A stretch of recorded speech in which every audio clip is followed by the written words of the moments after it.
had said, and your husband had said, Ms. Sanders, that you don't want to be spoilers.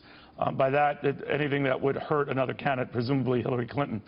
But it comes at a time as well that they say your husband's race is getting a little long in the tooth, and he should quit because he is now getting to be a spoiler. What do you say? Well, we may be spoiling their day, but we're not spoiling the race. The fact is that there are very different visions for America between Hillary Clinton and Bernie Sanders.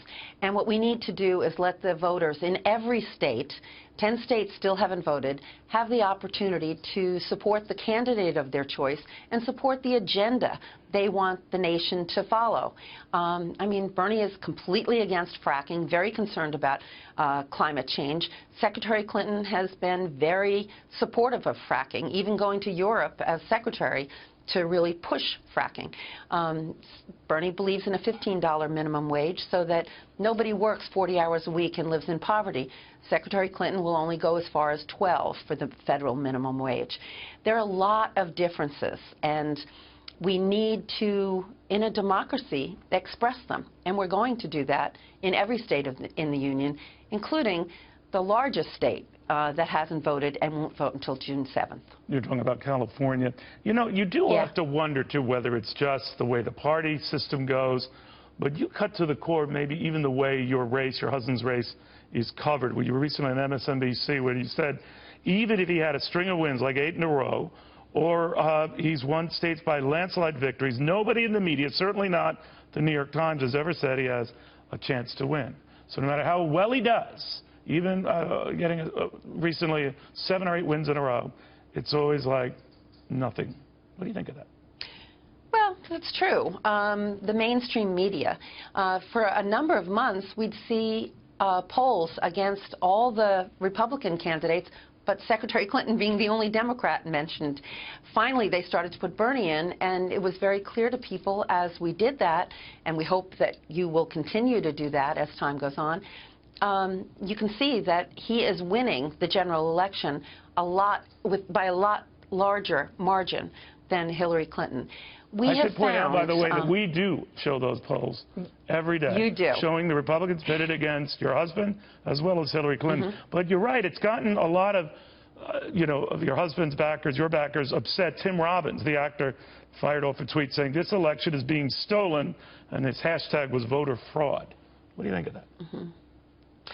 Well, I haven't seen what he had written, but I know that we hear a lot from a lot of people that they're concerned about all the voter irregularities that have occurred in a number of states. I mean, in New York, 126,000 people were just taken off the rolls, and they couldn't vote. 3 million independents couldn't vote, not because of any irregularity, just because that's the process, and you had to decide in October whether you wanted to be a Democrat. Do you ever, though, find the whole system, though, makes you think about if Sanders folks have been treated sort of like Rodney Dangerfield, that they're not getting the respect? No. But because think of that, if you think about it, though, a third who were recently polled of Sanders supporters say that they would have a hard time supporting Hillary Clinton. I'm sure that doesn't mean they'll jump to Donald Trump, but they might not vote at all in November. What do you think of that?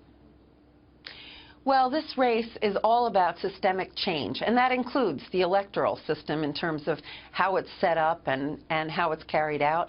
It's also about voter participation. We are bringing millions, Bernie is bringing millions of people into the process. First-time voters and people who turned away. You know, Neil, people turn away from politics and say, I'm done with this. They're coming back. And the Democratic Party and the Republican Party, in some cases, is shutting the door on those people and saying, thanks, but no thanks. You don't need to vote right now. To ask them later to go and vote for another candidate when they've been working for a year on this candidate's campaign, they say, well, wait, you didn't even give me a chance to vote for my candidate to begin with.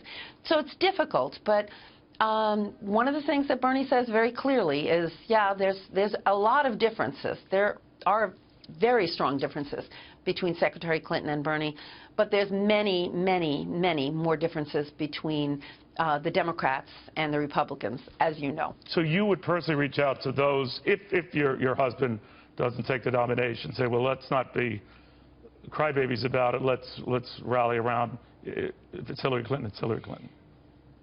Well, what I would do is really focus on the issues. And actually, it would be Secretary Clinton trying to get people's votes. We can't tell our supporters what to do. We can say, and he has done all along, lead by example. But what we would also be doing is asking her to reach out and say, yes, I support a $15 minimum wage. Yes, I'm going to lift the cap on Social Security. I'm not going to raise the Social Security age.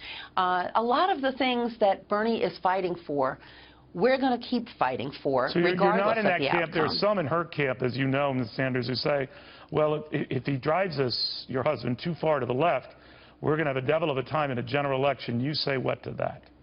I say that that has been the problem with the Democratic Party for a very long time. The Democrats veer to the left during the primary, and then they go to the center during the general. And then when they're elected, they're more centrist. I'm not talking about President Obama. I'm talking about the last 30 years.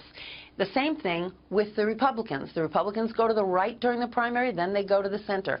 You know, Neil, you've known Bernie for years. He stands where he stands, and he stands there whether it's a primary or an election or a year that he's just serving the people.